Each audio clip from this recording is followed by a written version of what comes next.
Okay, if you're the person who manages a, let's say, complex creature, dog, cat, horse, whatever, Yeah. and you've ever had to write out instructions for a sitter, then you know that feeling, that frantic feeling of doubt. Oh, yeah. You scribble down feeding times, meds, maybe a warning about, I don't know, the neighbor's cat, but you instantly know you've missed something crucial, something about the context. Right. That specific moment, the handoff, when the care shifts from you to someone else, that's the biggest friction point. That's where care continuity often breaks down. Uh-huh. Last time we talked about the pet resume idea, credentials, history. Today we're doing a deep dive into something more fundamental. The actual architecture of care management. It's care and handling feature. Exactly. It proposes to capture all that critical, nuanced data, the stuff that gets lost on paper notes or scattered texts, and put it into a single, real-time digital profile. So our mission today is really to analyze how the system moves beyond those, frankly, inadequate paper checklists. The ones that just don't capture the subtleties, right? The Mhm. behavioral quirks, the complex medical needs. And transform them into guaranteed instructions. We're essentially looking at how a structured data approach can give your pet or horse a real articulate voice when you can't be there. Yeah, and we're using Finnegan's profile, a pet with some pretty unique needs, as our kind of benchmark here. Kennigan. It's not just about the sitter knowing his name. It's about them understanding that his omeprazole, for instance, needs this rigid 3-day on, 5-day off schedule for his acid reflux, or knowing exactly how to handle his high excitement levels without causing stress. Details that are so easy to miss. And if those details are lost, the pet suffers. The continuity of care is totally broken. That's the problem it's trying to solve. Okay, let's really unpack this then. This shift from just a checklist to what the sources are calling an architectural data repository, something focused on mitigating risk. Yeah. And the detail in Finnegan's profile you mentioned, it really does illustrate the problem this system is trying to fix. It absolutely does. It highlights that the solution isn't just listing an item, like food. It's defining the context, the complexity around it. So take feeding. Right, feeding. It's not just the brand taste of the wild salmon in this case. It's the mandated preparation. The system makes it clear he needs a slow feeder, Why? specifically because of chronic tummy issues. And his custom meals, they need precise amounts of supplements, half a cup of water added, even specific additions like ginger or carrot slices just in the evening meal. Wow. So the analysis here is that by forcing this kind of structured entry, the system actually prevents the sitter from making what seem like simple errors, but errors that could be medically significant, like feeding him too fast. That focus on complexity, it feels even more critical when you get to the medical section. I mean, generic forms often just have a single line, right? Yeah. Medication. But for Finnegan, who has the gulpies, that's his acid reflux you mentioned, the system details this rotational schedule. And that's where the structure really shows its value. It forces the caregiver, or reminds them very clearly, to stick to that tricky 3 days on, 5 days off protocol for the omeprazole. It's not just a suggestion. No. And it also logs the supplements, ester C powder, Vit D cod liver oil. And crucially, it mandates this clear, high-priority alert box. What does that say? He says, contact vet if missed doses or reactions occur. So it replaces those vague verbal warnings you might give as you're running out the door with codified, mandatory instructions. It's right there, unavoidable. Okay, so this moves us into proactive prevention then. Thinking about allergies, behavioral risks. You got the standard allergies listed, chicken, pollen, wheat. And the immediate symptom, chronic itching. Makes sense. But it also codifies that critical restriction linked to his main condition. Absolutely no feeding a full bowl on an empty stomach because of the reflux. Yeah, think about that. A hurried caregiver, maybe someone new, they're likely to miss that detail. It's essential, but it's not obvious, right? Not at all. And what really stands out in the behavioral analysis is that the system seems to provide tools, not just warnings. How so? Well, it documents potential stress points, like resource guarding, which is common, or high excitability when guests arrive. But the really insightful part is the crucial redirection command that follows the warning. The command being, go get something. Exactly that. It recognizes that just stating a problem, he gets overexcited, doesn't actually help the caregiver in the moment. Right, it leaves them hanging. Yeah. So instead, it provides immediate, actionable guidance. It transforms that moment of potential chaos, that high arousal, into a successful, defined task. Finnegan fetches a designated item, maybe a specific toy. It becomes a party trick almost. Okay, I see the value. But let me Introduce a bit of friction here. This sounds like a lot of work up front for the owner. It is an investment of time, initially. So how do we address the human factor? People get busy. How do you stop someone from entering all this amazing detail once, and then 3 months later, the vet changes the dosage, or the allergy cocktail needs adjusting for the season, and they just forget to update it? That's a really valid challenge. The system's value proposition definitely rests on that idea. Invest the time once to eliminate ongoing anxiety and paperwork. But maintenance is key. So how is maintenance handled? Well, the sources emphasize its living real-time nature. While they don't detail, say, a forced notification system like review your pet's meds, the core idea is that the data is always live and editable via those live links we'll talk about. Okay. So the responsibility is still on the owner to update, but the platform makes it easy to do so instantly. And the continuity isn't just for dogs. Imagine, like you said, a horse parent. Managing complex shoeing schedules, farrier notes, colic history, that data has to be current and immediately available. This system aims to eliminate that lag time you get with sharing static documents. Right, no more emailing updated Word docs back and forth. See, Okay, so if data integrity is the first half, then the second half is communication. And this is about mitigating the owner's anxiety while they're away. We're looking at this thing called the Care Update Board.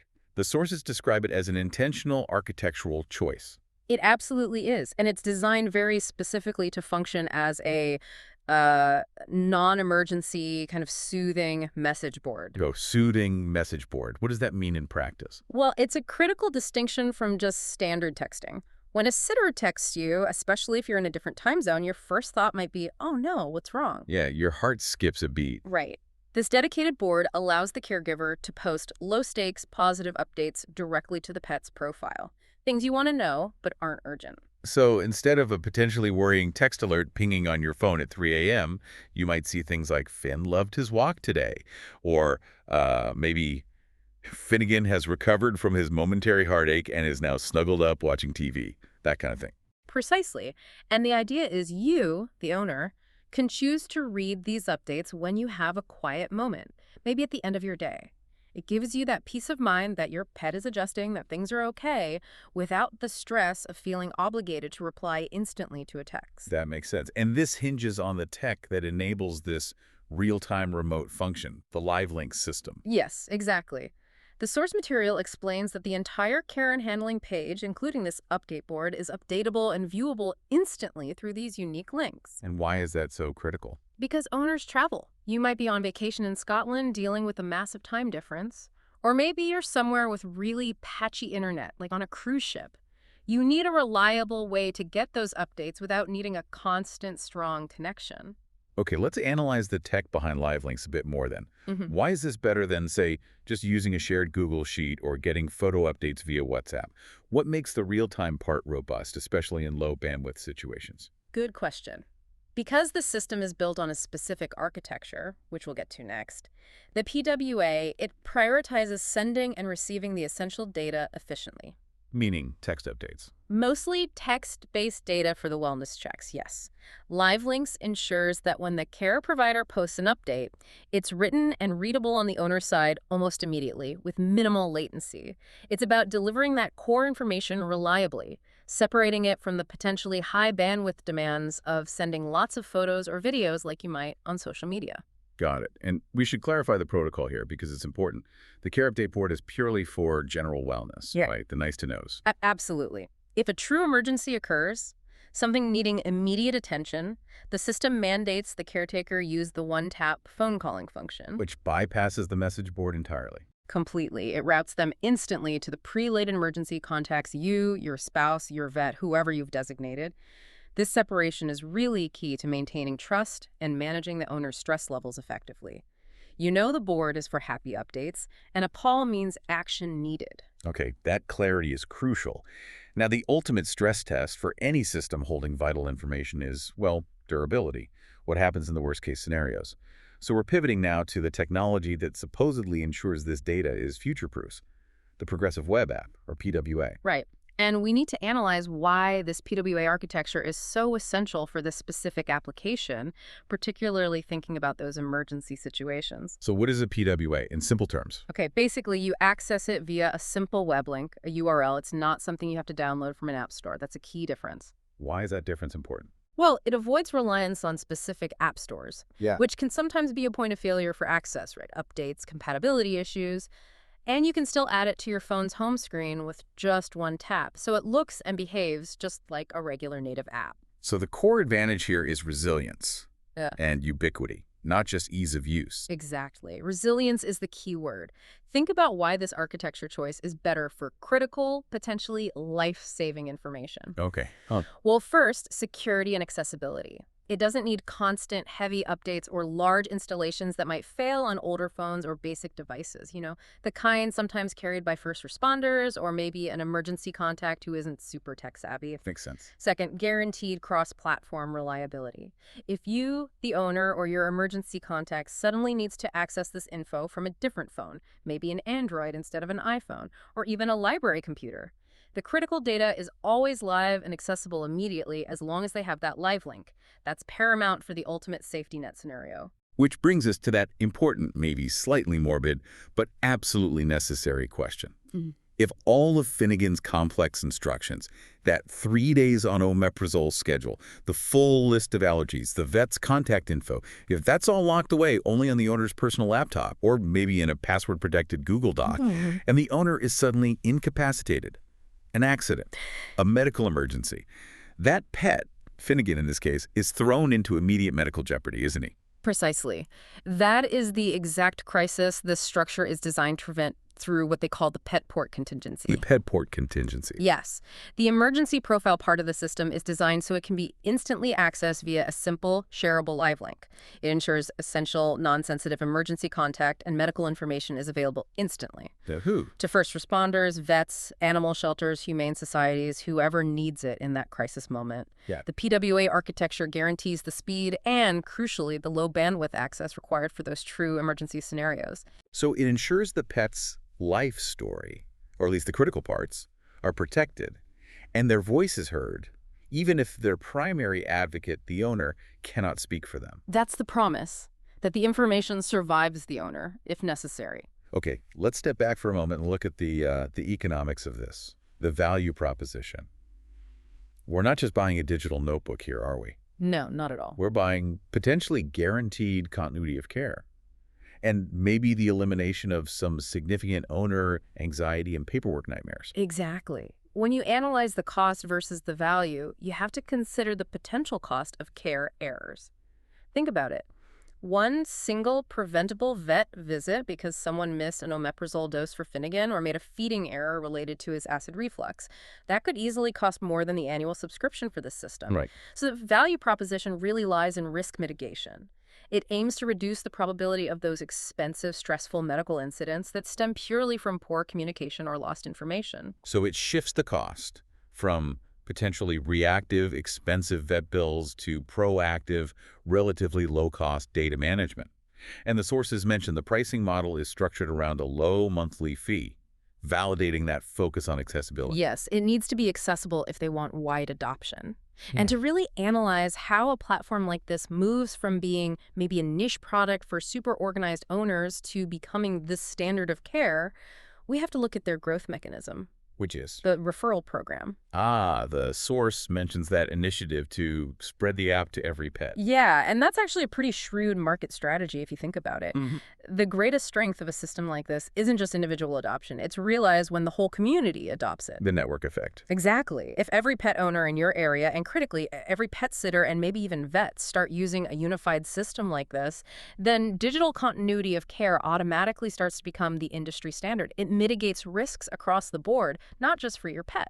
So the referral program encourages users to invest in building that network, turning an individual purchase into a sort of communal benefit. That seems to be the strategy. Get everyone on the same digital page. And as an entry point, the analysis confirms there's usually a short, commitment-free trial period available, Yes, typically a 7-day free trial is mentioned. allowing a potential user to actually populate their own Finnegan's profile or, their actual pet's profile and stress test the system, see how the live links work before they commit financially. And that trial period is pretty essential, I think, because the true value of the platform only really clicks once you've entered the data. Once you see the specific food prep instructions, the complex med schedule, that vital redirection command all laid out clearly, it encourages that upfront investment in getting the data right. Okay. So wrapping this up, what does this deep dive tell us? What's the bottom line? Well, the care and handling feature, as presented, looks like a serious attempt at an architectural solution to that age-old, anxiety-inducing problem of pet care discontinuity. Yeah, it seems to aim at eliminating the stress of those last-minute paper notes and ensuring that every little nuance of your pet's wellness profile, the stuff only you know, is actually accessible and understood by a caregiver. Instantly. Right. We've analyzed how that structured data entry, the real-time access through live links, and the underlying durability of the PWA technology are all crucial pieces working together to make this system function, hopefully, as that ultimate safety net. Ensuring the pet's voice is heard. Exactly. And given how critical these complex health and behavioral records are, and how vital it is that they remain accessible immediately across any tech barrier, maybe even in an emergency, it does lead to a final provocative thought for you, the listener. Should all our vital personal documents, I mean, not just for our pets, but potentially our own medical alerts, maybe our advanced directives, even essential daily routines if we have complex needs, should that kind of information also be stored and shared using a similar PWA-like architecture? Something that guarantees permanent, low-friction, real-time access, especially when we might be physically unable to provide that information ourselves. Is this a model for broader critical data management? That's definitely something to think about. Ensuring our own voice is heard when we can't speak. Interesting.